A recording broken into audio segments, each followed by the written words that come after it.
그들이 예루살렘에 가까이 가서 감람산 벳박에 이르렀을 때 예수께서 두 제자를 보내시며 너희는 맞은편 마을로 가라.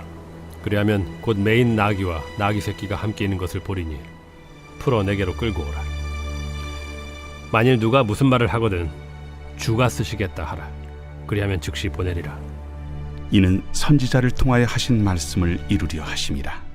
시온 딸에게 이르기를 내 왕이 내게 임하나니 그는 겸손하여 나귀 곧 멍에 매는 짐승의 새끼를 탓도다 하라.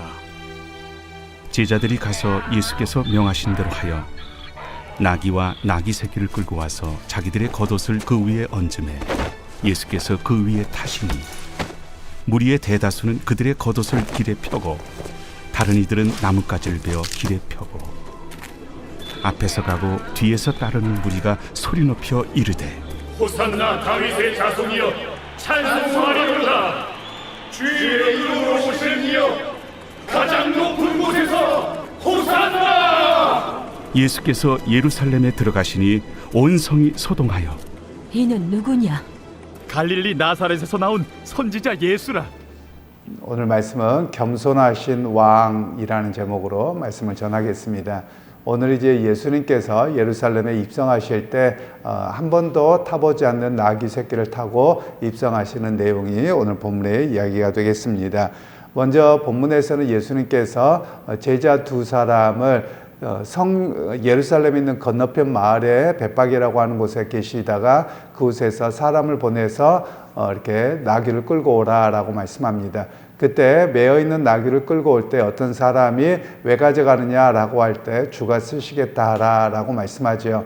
그때 그러면 그 사람이 그대로 보내서 예수님께서 타고 입성하시는 그런 내용이 되겠습니다. 오늘 일반적인 그 왕으로서의 행차와 예수님의 행차가 전혀 다른 모습을 이야기하고 있는데요. 일반적으로 왕이 그 어느 성에 들어가게 되거나 도시에 들어가게 되면 일반적으로 백마를 탑니다. 그리고 온갖 그 퍼레이드를 하게 되는데 우리로 이야기하면 뭐 군악대가 해당되겠죠. 군악대나 이런 사람들이 먼저 들어가고 그리고 백성들이 다 나와서 환호하면서 그렇게 맞이하는 것이죠. 그리고 이렇게 가기 위해서는 그냥 전쟁에서 들어오거나 또는 왕이 들어갈 때 그냥 바로 들어가는 게 아니라 건너편 마을이나 어디에서 진열을 정비합니다. 그리고 굉장히 화려하게 하고서 들어가는 것이 일반적인 모습입니다. 그런데 예수님께서는 세상의 왕으로 오셨는데 그것과는 거리가 멀게 나귀 새끼를 타고 가셨다라는 것을 이야기합니다. 일반적으로 나귀는 이렇게 그냥 이렇게 좀 낮은 계층의 사람들이 타거나 또는 나무나 여러 가지 물을 기르거나 이런 용도로 쓰는 것이 나귀입니다. 그러니까 예수님께서는 높은 자리가 아니라 가장 낮은 자리, 그리고 사회적으로 어찌 보면 조금 이렇게 일용직 노동자여서 함부로 대하는 그런 문화 속에서 예수님은 그런 모습에 취하고서 예루살렘에 입성하신 내용을 이야기하고 있습니다. 그러면 오늘 이렇게 주님께서 행하신 일이 무엇이냐면 가장 낮은 자리를 선택하셨다라는 것을 또 한번 이야기합니다. 우리가 보통 어떤 사람이 너무 높은 위치에 있으면 사람들이 접근하기가 어렵습니다. 그런데 예수님께서는 가장 낮은 자리에 가셔서 오히려 그 사람의 신분 고하를 막론하고 모두의 왕으로 오셨다는 사실을 먼저 오늘 우리에게 말씀하고 계시는 것입니다. 그리고 두 번째로 우리에게 묵상하게 하는 말씀은 주님이 쓰시겠다라고 하는데 아무런 조건 없이 나귀 새끼를 내어놓은 무명의 사람에 대한 이야기를 하는 겁니다. 이 사람에게는 나귀는 자기 인생의 전부라고 말할 수 있습니다. 생계의 전부입니다. 가족의 생계를 전체 책임지고 일하는 것에 사용하는 것이 바로 나귀인데요. 우리가 당시의 문화적인 배경을 좀 이해를 하자면 이 나귀로 예루살렘의 뭐 땔감이 되었던 아니면 생필품이 되었던 이런 것들을 실어 나르는 아마 노동자였을 것으로 추측해 볼 수 있습니다. 왜 그러냐면 이 예루살렘이라고 하는 것은 종교적 도시이고 소비 도시여서 생산될 수 있는 것은 아무것도 없거든요. 그러니까 이 다른 마을에서 이것을 실어 날라야만 되는 그런 상황이라고 말할 수 있겠습니다. 그래서 여러분 이 사람은 어찌 보면 하루 벌어서 하루 먹고 사는 사람입니다. 그런데 이 사람의 하루의 일당을 버리는 것이거든요. 그러니까 주님 앞에 자기의 그 가족과 여러 생계에 대한 모든 것을 주님이 쓰시겠다고 할 때 그냥 조건 없이 내어놓은 그 사람에 대한 이야기를 우리에게 들려주고 있습니다.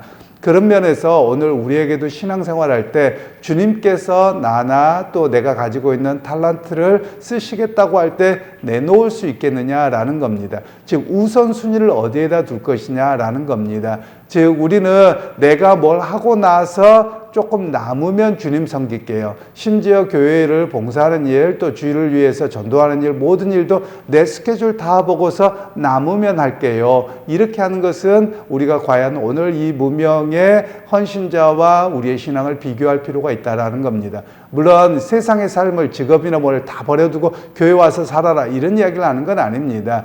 실제로 우리가 어떤 일들을 할 때 교회 스케줄과 또 주님의 나라를 위해서 헌신해야 될 일이 있을 때 그것을 우선시하고 조정할 수 있으면 조정해서 해야 되는 것이거든요. 그런데 우리는 어떻게든지 안 하려고 한다라고 하며 과연 우리가 주님이 쓰시겠다고 할 때 나를 드릴 수 있느냐 이런 이야기로 우리에게 들려지는 말씀이라고 하겠습니다. 그리고서 이제 예수님께서 나귀 새끼를 타고 입성하실 때 수많은 사람들이 자기의 겉옷을 벗어서 예수님이 가는 길에 이렇게 펼쳐놓습니다. 이때 당시의 모습으로 보면, 아니 오늘의 모습으로 보면 마치 대통령이나 또는 어느 나라 왕이 우리나라에 국빈으로 방문하거나 그러면 앞에다 빨간 양탄자를 깔지요. 바로 그런 모습인데 오히려 예수님께서는 그렇게 준비되지 않아서 다른 많은 사람들이 자기의 옷과 그리고 종려나무 가지를 꺾어서 그렇게 하는 모습이었음을 이야기를 하고 있습니다. 그런데 여기에서 한 가지 우리에게 말씀하는 것은 백성들의 기대와 하나님의 기대가 다르다라는 겁니다. 백성들의 기대는 정치적인 메시아, 경제적인 메시아를 원했던 겁니다. 그러니까 오늘 이 로마와 헤롯의 압제로부터 해방되어서 경제적인 부와 풍요로움을 누리고 자유함을 누리는 메시아로서 환영하고 있었습니다.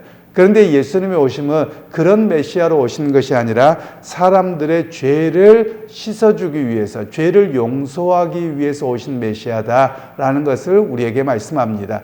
그런 측면에서 오늘 우리의 신앙생활도 마찬가지일 텐데요.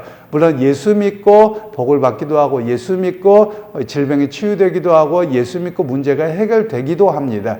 그런데 그것이 예수 믿음의 목적이어서는 아니 된다라는 겁니다.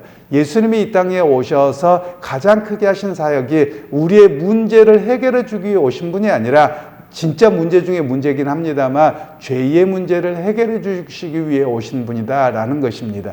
그러니까 오늘 우리에게도 여전히 어떤 내 문제의 해결에 신앙에 초점을 두면 여러분 그대로 안 이루어지는 것이 훨씬 많을 겁니다. 그래서 여러분 그걸로 인해서 시험에 들고 또 이렇게 낙담하게 될 텐데 우리의 신앙의 출발점은 어디냐? 나의 죽을 수밖에 없는 죄인, 하나님 앞에 심판받았다 지옥 갈 수밖에 없는 죄인을 구원해 주신 그 주님, 그 죄의 문제를 해결해 주신 주님을 온전히 믿고 의지해야 됨을 이야기하고 계시는 것이죠.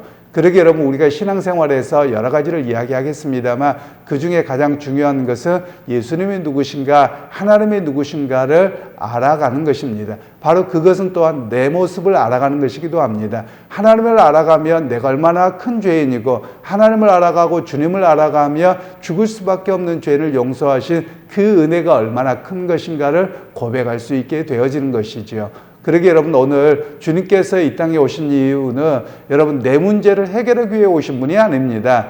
예수님께서 오신 이유는 우리의 죄 문제를 해결해 주셔서 하나님의 거룩한 백성으로 천국의 소망을 갖고 살아가도록 오셨다라는 것을 우리가 분명하게 기억할 필요가 있겠습니다. 그래서 여러분 우리가 죄 문제는 여러분 돈으로도 해결 안 됩니다. 죄 문제는 여러분의 권력으로도 해결되지 않습니다. 또는 죄 문제는 내가 주변에 어떤 사람들을 많이 한다고 해서 해결되지 않습니다. 죄 문제는 오직 예수 그리스도의 십자가의 보혈로만 해결되어집니다.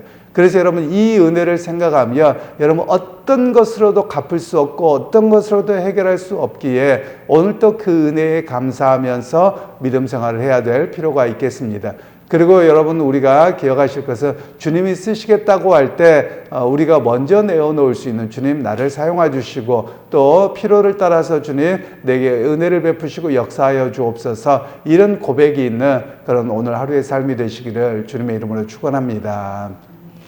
하나님 오늘 또 주께서 은혜 베푸셔서 예루살렘에 입성할 때 가장 낮은 자의 모습으로 가셨고 또 무명의 성도가 주님이 쓰시겠다고 할 때 조건 없이 내어놓아 주님의 그 예루살렘의 왕으로 또 온 인류의 왕으로 입성하게 하셨습니다. 하나님 오늘 우리도 주가 쓰시겠다고 할 때 우리를 드릴 수 있는 그런 믿음이 있게 하시고 우리의 시간과 많은 것들을 조정해서 하나님을 기뻐하게 하시는 자리에서는 우리 모두가 되게 하옵소서. 예수님의 이름으로 기도하옵나이다.